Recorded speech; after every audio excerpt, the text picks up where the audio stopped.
Semana passada nós lemos e meditamos o Evangelho de Mateus no capítulo 5, do verso 14 ao 16. E hoje eu até já gostaria de ir para o verso 17, mas durante a semana eu voltei a ler mais um pouco esta passagem do Evangelho de Mateus e me senti, vamos assim dizer, inspirado para meditar um pouquinho mais do verso 14 a 16, onde Jesus fala as seguintes palavras. Mateus 5, 14 a 16. Vós sois a luz do mundo. Não se pode esconder uma cidade edificada sobre um monte.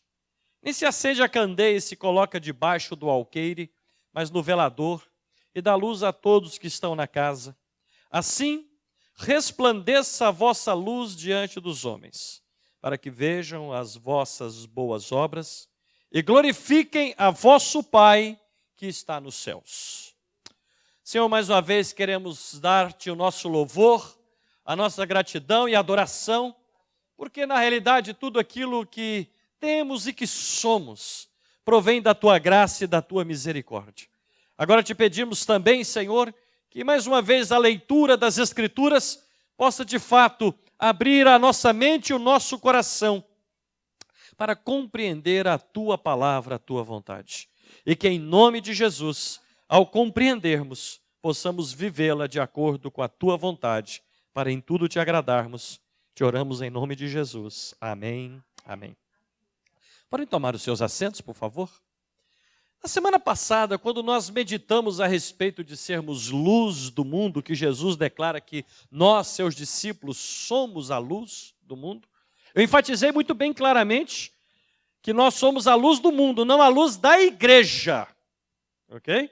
Jesus não chamou para que a gente brilhasse na igreja. Jesus chamou para que a gente brilhasse aonde? No mundo.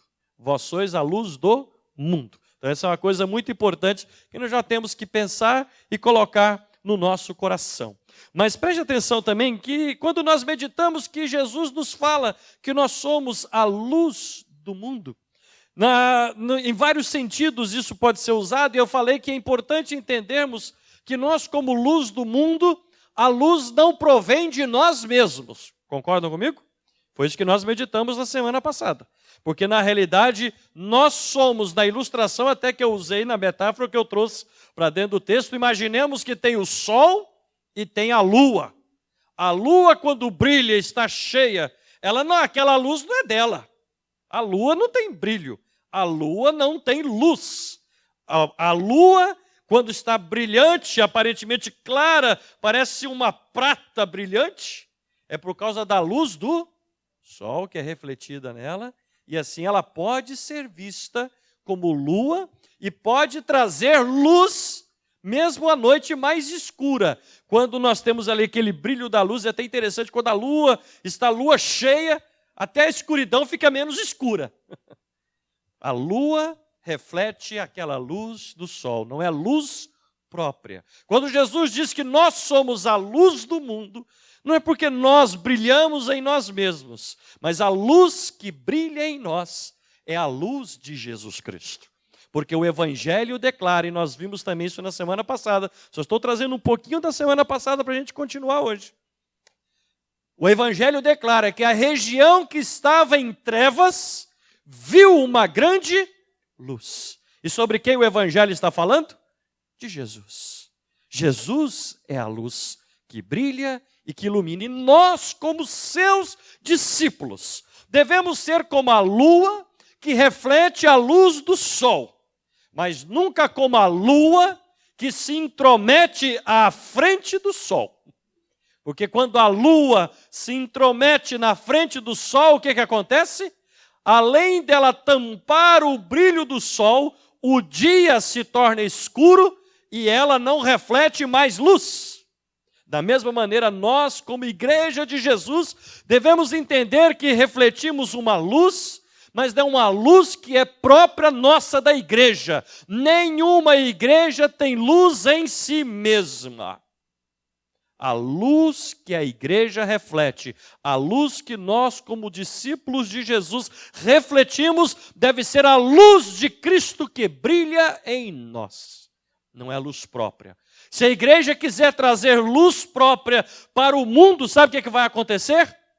Ao invés de o mundo ver que na igreja brilha a luz, no mundo não perceberá que Cristo está nessa igreja. Porque ela tomou o lugar de Cristo. A igreja não pode tomar o lugar de Cristo. A igreja tem que refletir a Cristo em tudo que fala, em tudo que faz, em tudo que promove. É com Cristo, por Cristo e sempre em Cristo Jesus. Quantos concordam comigo? Então não importa o nome que nós tenhamos e coloquemos numa placa.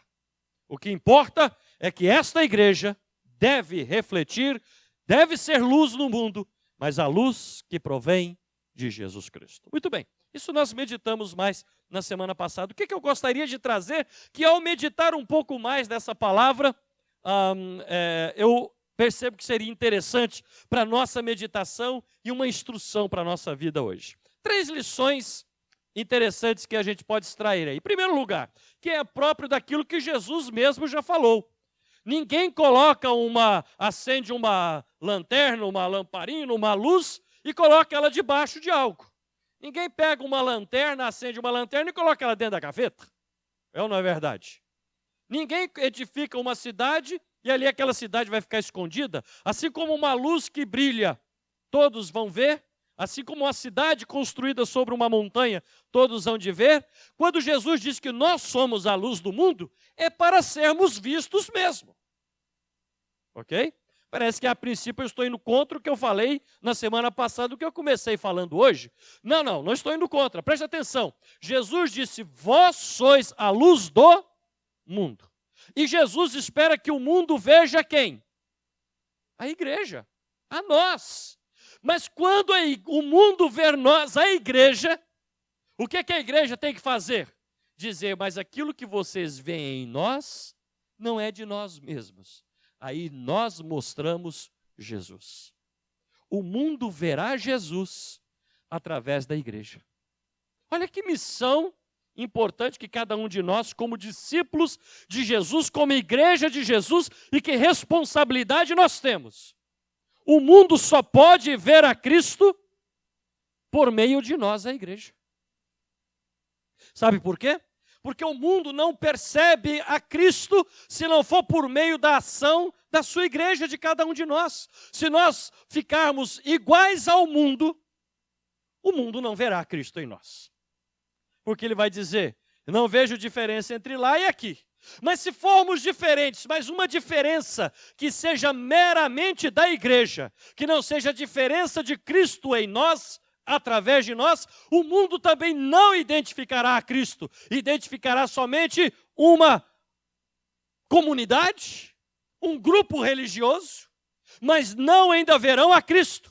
E eu creio que essa é a razão, permitam-me dizer isso hoje, como uma reflexão, que eu creio que nós como igreja devemos fazer. Nós nunca podemos simplesmente ficar batendo no peito e acharmos que nós já somos alguma coisa e que temos e que fazemos. Não, nós sempre temos que parar, sentar e refletir. Eu creio que o mundo de hoje, ao olhar para a igreja, não percebe Cristo na igreja, não é porque Cristo deixou de ser o Senhor, mas é porque eu creio que uma dessas duas situações tem acontecido com as igrejas. Elas tentam emitir uma luz própria de si mesmas, e uma luz que é tão parecida com aquilo que o mundo pensa que é luz, ilusório, temporário, ao mesmo tempo que parece ser, mas não é, artificial, e a igreja se torna parecida com o mundo. A Bíblia diz que nós temos que ser luz no mundo. A Bíblia não diz que nós devemos ser iguais ao mundo. Se o mundo olhar para a igreja e o mundo perceber que em nós somos exatamente como eles, como eles poderão ver a Cristo se quando eles olharem para a igreja será somente um espelho do mundo? Olham para a igreja e a pessoa diz, não vejo nada, só vejo uma outra forma de mundo ser expressa aí. Cristo não é visto. Lembre-se que a luz existe para ser vista. Jesus disse, vós sois a luz do mundo, é para sermos vistos, sim. Mas como que o mundo nos verá? Ou então agora tem uma segunda maneira da igreja achar que é luz, mas infelizmente se torna uma luz própria. É uma igreja que se torna legalista, uma igreja cheia de princípios e normas que ela estabeleceu, que ela criou, que ela acredita que assim é que é a igreja. E estabelece um puritanismo, uma moralidade, um moralismo, que não é aquilo que o Evangelho ensina, e se torna simplesmente mais um reflexo de uma moralidade que não é o Evangelho de Cristo. A palavra diz que nós temos que refletir a Jesus Cristo como luz do mundo. Quando as pessoas olharem para nós e nos verem, nós não podemos passar desapercebidos. Mas quando percebidos, não para que percebam que nós existe só mais uma instituição religiosa moralística ou um grupo que simplesmente é como um grupo do mundo, que não faz a diferença nenhuma no mundo. Pare para pensar, pare para refletir e traga isso para a sua vida também em particular.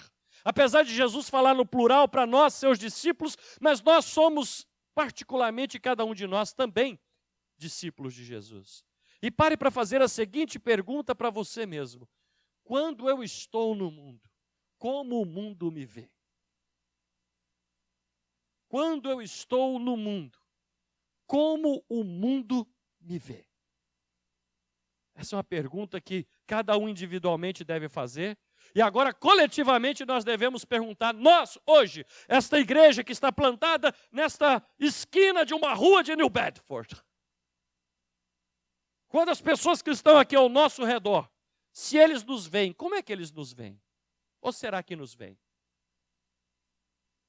Luz é para ser vista. Luz não é para ficar escondida. Nós devemos ser vistos. E as pessoas têm que nos ver, sim. Mas sempre lembrando que quando nos veem, que tipo de manifestação estamos trazendo ao mundo? Uma própria de nós ou de Cristo, como a luz que brilha em nós para brilharmos no mundo? Uma segunda coisa que nós aprendemos nessa palavra, que é muito interessante, que eu gostaria de trazer, é que luz serve também como guia, como direcionador. É ou não é verdade? Se você está numa estrada escura, você tem até medo de caminhar se não tem. Você já imaginou viajar à noite por uma highway, em uma rodovia, com um carro sem faróis? À noite? O farol apagou, a primeira coisa que você quer fazer é parar também. Porque sem luz, não tem condições de viajar. Luz é necessária quando tem trevas. Nós acendemos os faróis quando está de noite. Mas se não tivermos os faróis funcionando, quem pode viajar? Porque a luz é ela que nos dá a direção na estrada que nós estamos caminhando. Quando Jesus diz que nós somos a luz do mundo, meus irmãos, isso que eu vou falar agora chega a ser até triste para mim, do que eu vou falar. Quando Jesus fala que nós somos a luz do mundo, nós deveríamos ser como a luz que guia o mundo.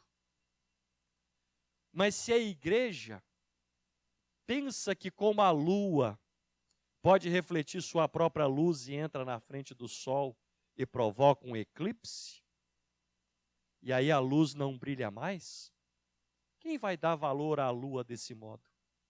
Ela pode ser até bonita por um momento, o eclipse, porque mas se ficar ali, você já imaginou se o eclipse durasse um ano? Um dia inteiro, uma semana, um mês, um ano? A igreja, nós como discípulos, luz do mundo, nós deveríamos servir como aqueles que as pessoas deveriam olhar para ver a direção. Mas o que tem acontecido hoje em dia com a igreja?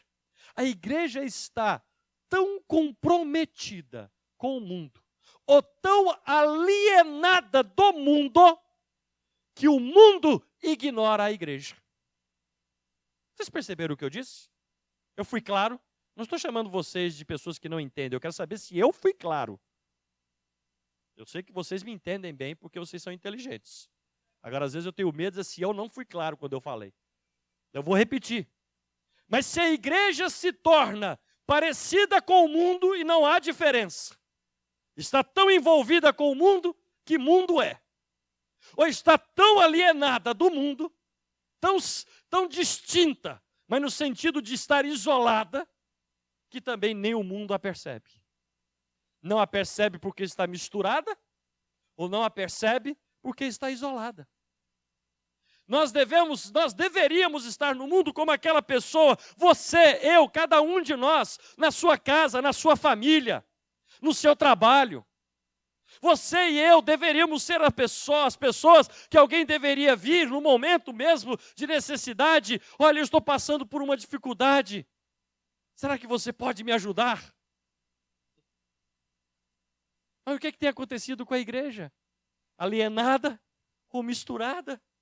Ninguém olha para a igreja mais como um referencial de vida para que possa encontrar a Cristo, a Deus.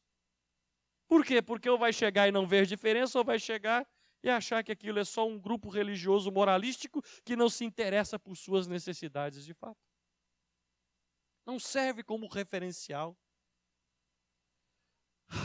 Luz é para ser vista. E luz é para servir de guia, de mostrar o caminho, o direcionamento. Por que nós queremos a luz? A luz nós queremos, voltando na minha ilustração do carro, na viagem do carro à noite.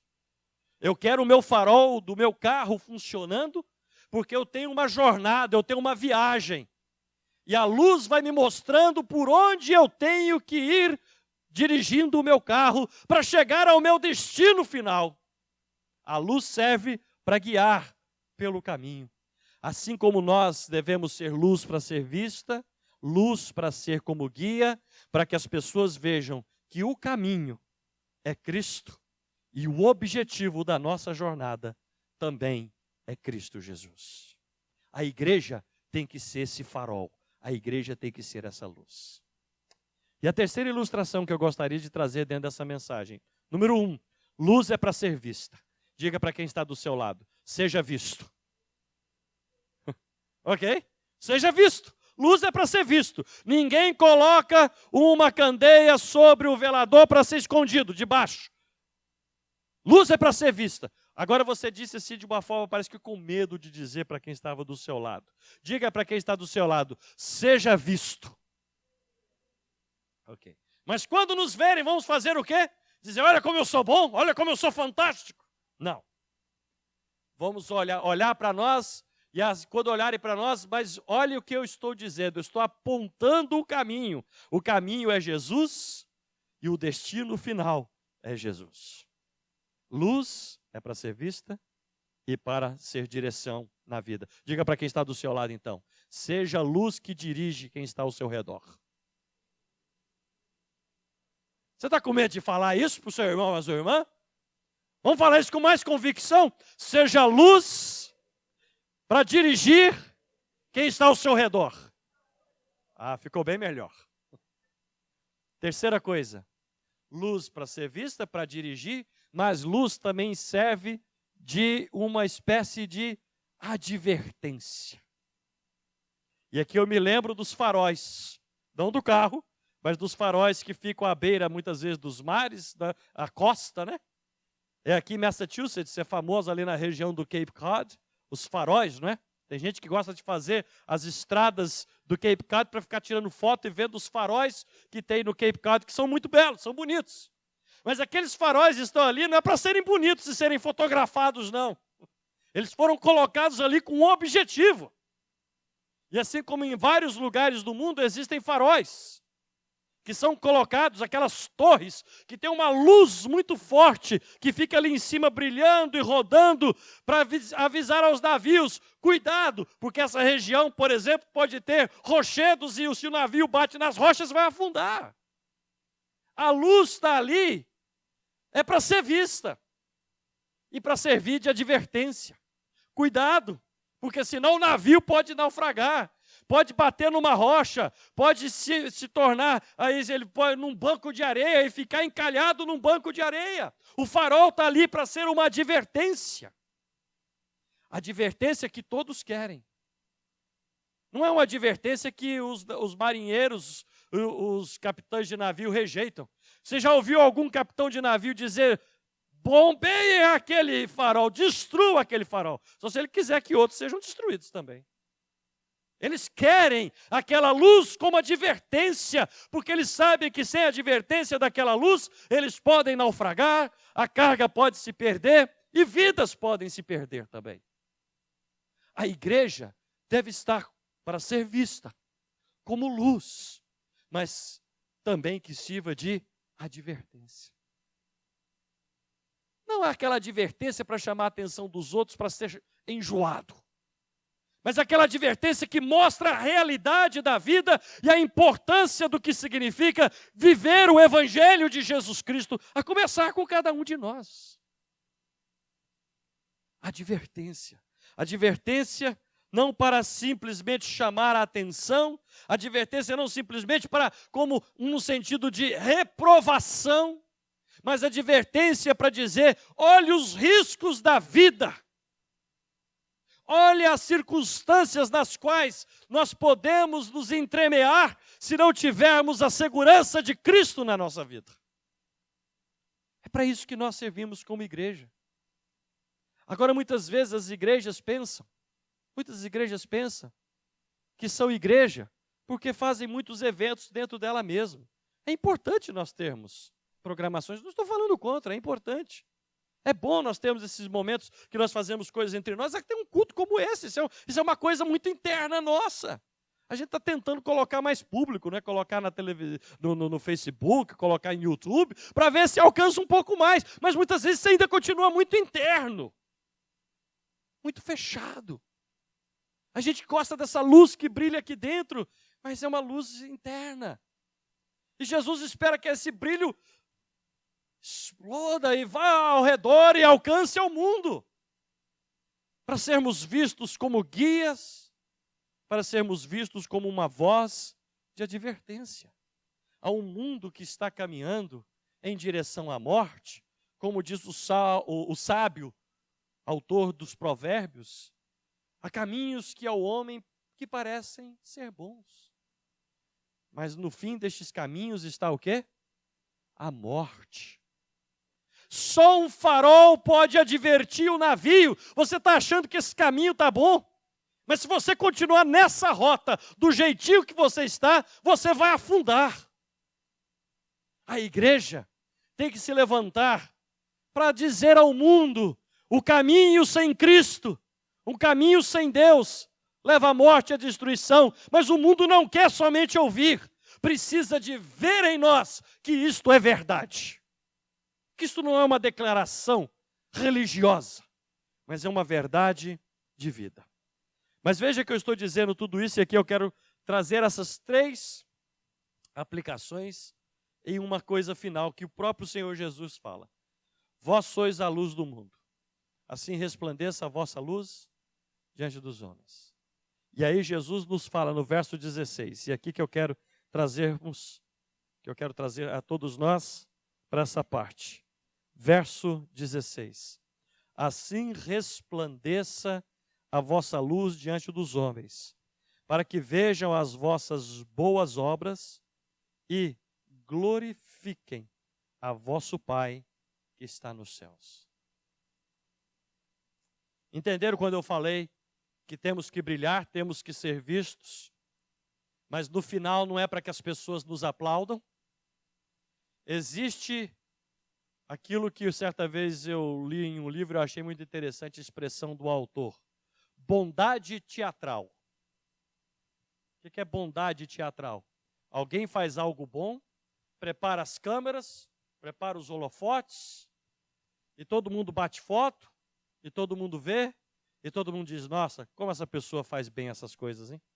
Algo tipo político. Já viu político fazer uma boa ação sem ter câmera fotográfica e filmagem? Não. Muitas vezes nós queremos as boas obras para que elas sejam teatrais, para que os outros vejam que nós fizemos, para que os outros nos vejam somente. Mas Jesus disse, façam as vossas boas obras. E eu gostaria que você prestasse atenção que nós brilhamos brilhamos para que o mundo veja a Deus e glorifique a Deus. Como é que nós brilhamos? Qual é a nossa luz? Agora vem o ponto. Como é que nós mostramos que temos luz? Como é que mostramos que brilhamos? É através das nossas pregações? Não. É através das nossas ações. Eu vou repetir mais uma vez. Como é que as pessoas sabem e veem que somos luz? Não é porque falamos sobre Deus, não é porque pregamos o Evangelho, mas é porque vivemos Deus e vivemos o Evangelho. Não é pelo que falamos, é pelo que praticamos, é pelo que vivemos. Palavras sem vida são meras palavras. Palavras sem prática são teorias bonitas, mas que não fazem diferença. Pregação sobre Cristo, pregação sobre o Evangelho, mas que tem como objetivo ser uma pregação teatral, para que as pessoas vejam a igreja e não se voltem para Cristo, não surte efeito nenhum. E depois perguntamos, por que a igreja está ineficaz nos dias de hoje? Façam as vossas boas obras. Luz, aqui nesse contexto agora, fica claro. Luz são as minhas obras. As minhas boas obras. Isto é que é luz. E aqui eu gostaria de parar para meditar com você numa coisa interessante. A palavra usada, eu não sei qual foi a palavra que Jesus de fato usou em aramaico. Ou em hebraico. Porque porque no Evangelho nós temos em grego. E a palavra grega que está aqui, ela é interessante, mas ela traduz uma série de palavras hebraicas que podem ser traduzidas por belo, boa, bom. Mas o interessante é que a palavra grega para boas, em grego é kala, ou kalos, em grego. E isso tem um sentido muito interessante, que eu gostaria de te dizer para você entender o que é kalos, que está traduzido como bom, ou boas. Kala. Normalmente, quando se traduz por bom, nós pensamos simplesmente em algo só como um caráter de bondade. Mas a palavra grega, ela tem o sentido de algo que é bom, mas que é atraente ao mesmo tempo. Algo que é bom e belo ao mesmo tempo. Eu vou te dar um exemplo de uma passagem que a mesma palavra é usada no Evangelho de Lucas, mas veja como é que ela foi traduzida em Lucas. Abra comigo no Evangelho de Lucas, capítulo 24. Evangelho de Lucas, capítulo 21, não 24. Evangelho de Lucas, capítulo 21, verso 5. Diz assim: E dizendo alguns a respeito do templo, que estava ornado de pedras formosas. Pedras formosas. Ou pedras belas. A palavra para formosa ou bela é a mesma palavra que no Evangelho de Mateus está traduzida para nós por boas obras. Preste atenção, a palavra pode ser traduzida então, vejam as vossas belas obras e glorifiquem a vosso Pai que está nos céus.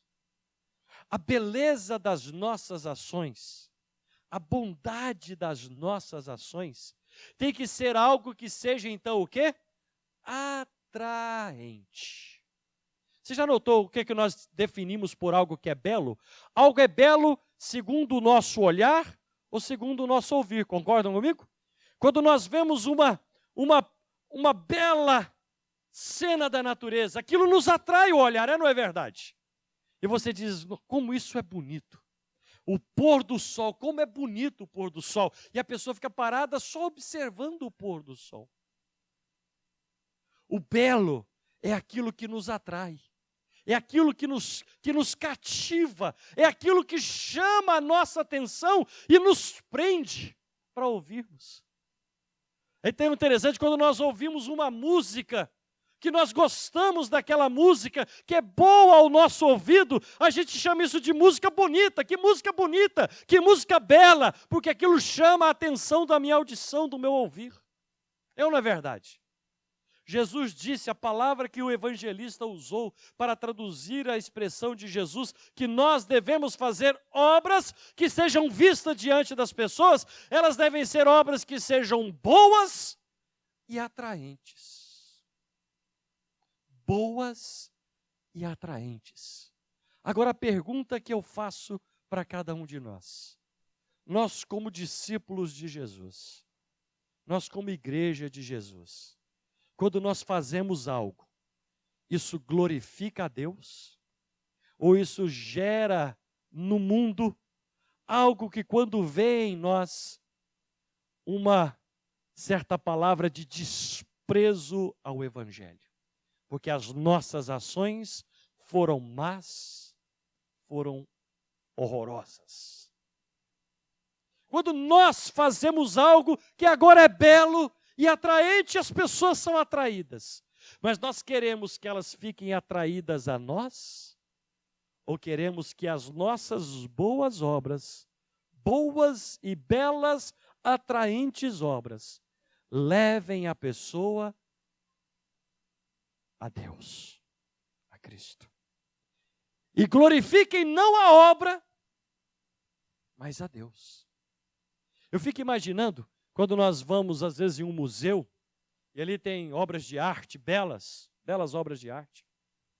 Às vezes quadros, às vezes esculturas, alguma coisa que é bela, e a gente fica admirando a obra de arte e diz, como esse quadro é belo, olha como isso foi tão bem pintado, olha essas linhas. E depois de você apreciar toda aquela beleza da obra, você cai em si e lembra-se de algo. Mas isso não está aqui por acaso. Isso não surgiu do nada. Teve uma mão que pintou isso aqui. Teve uma mão que esculpiu isso aqui. E a glória da obra de arte não está na obra, mas está no artista que construiu aquela obra. Eu me lembro que certa vez eu fui assistir um concerto em Boston, e de uma das peças de um dos compositores que eu mais aprecio. Inclusive, quando eu fiz até o meu trabalho final, a minha dissertação final do mestrado que eu fiz justamente analisando a peça desse compositor, a Terceira Sinfonia, de um compositor chamado Mahler, e aquilo diante da teologia, como analisar aquilo. Mas eu fui assistir essa peça em Boston um dia. E é uma das peças que realmente eu mais admiro, mais gosto, e um dos compositores que eu mais admiro. E foi muito interessante que quando você está voltado para sentado, ouvindo, e aquela música vai te comunicando, e você vai recebendo algo do belo, do atraente, que te segura ali. Às vezes momentos até dissonantes, que poderiam ser chamados de feios, mas é o feio belo que atrai. E o que eu achei muito interessante no final da obra, no final da peça, e aqui interessante, a orquestra tocou muito bem, a orquestra de Boston não é uma orquestra pequena. O regente regeu de forma maravilhosa, e quem já foi a um concerto ou já viu em televisão, ao final da apresentação da obra de arte, quando foi apresentada de forma bela, muitos ficam de pé e começam a aplaudir e começam a dizer, bravo, fantástico, lindo, e os músicos se enchem, porque afinal de contas eles fizeram algo bonito. O maestro, então, o regente, ele se sente um semideus nessa hora. Só que nesse dia eu achei muito interessante que o maestro, na hora que todo mundo ficou de pé dentro daquele teatro e começou a aplaudir, gritar, bravo, bravo, e músicos batendo, né, os violinistas pegando o arco e batendo na estante para aplaudir o maestro voltou sobre o púlpito, estantes lá que estava a partitura, ele pegou o livro a peça completa, ele levantou o livro, que estava toda aquela sinfonia escrita, na capa da peça, na capa da sinfonia, estava escrito de forma bem grande, o nome do compositor, Mahler. Ele fez exatamente assim, aquilo foi muito, eu nunca me esqueci disso. Ele pegou, estava lá, naquela hora, vocês acharam isso muito bonito? Gostaram da apresentação? os músicos tocaram bem, vocês acham que eu regi bem, mas tudo isso aqui foi possível porque Mahler compôs essa sinfonia. Sem o autor, nada desse momento aqui existiria. De forma superlativa, nós como igreja, quando fizermos algo que seja atraente, e pessoas começarem a dizer, como você é bom, como essa igreja é boa, irmão e irmã, como você é fantástico, irmão, como você canta bem, Mary Ellen, como você toca bem nesse piano. E eu vou te fazer um elogio em público agora, Mary Ellen, que eu fiz no carro vindo para cá, para a Márcia.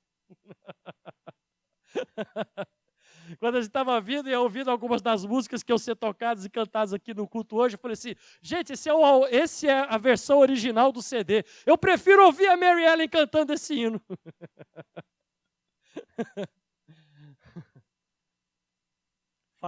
E é mesmo.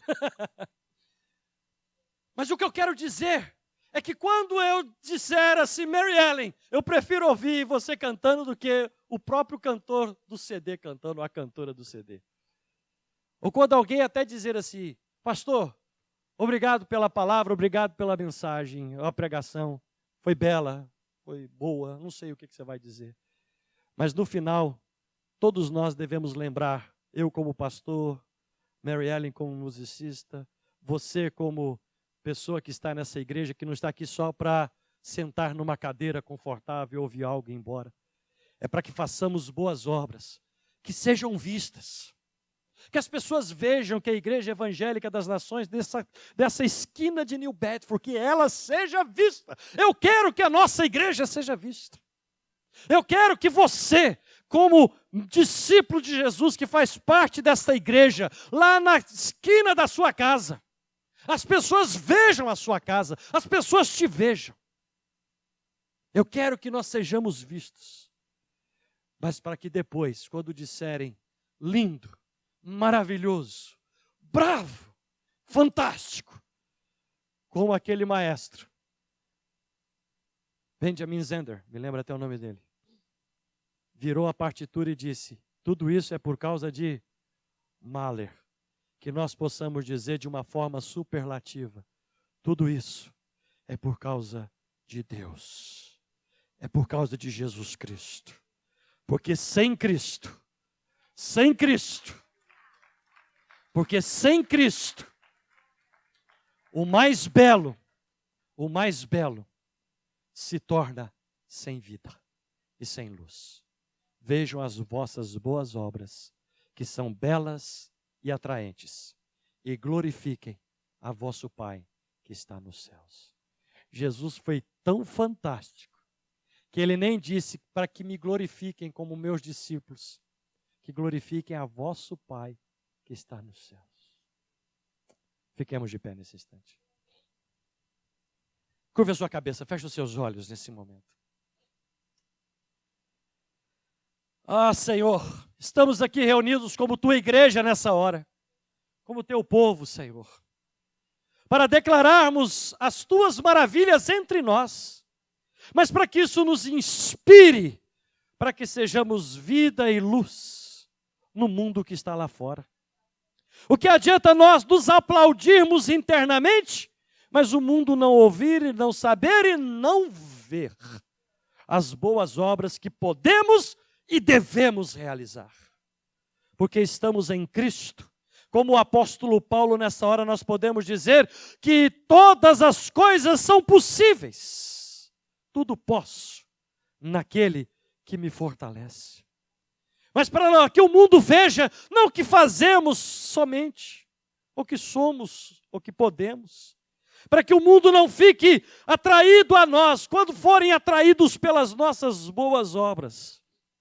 Que nós tenhamos a humildade, que tenhamos, ó Deus, a singeleza de coração, de dizermos para essas pessoas, quando começarem a nos aplaudir, mas não é para nós.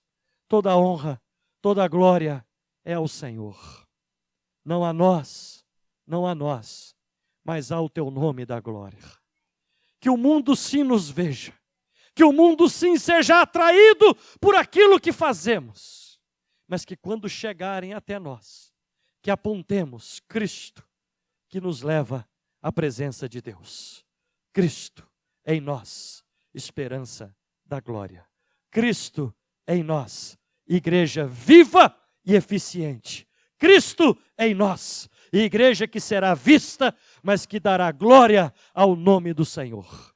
Em nome de Jesus. Amém e amém e amém.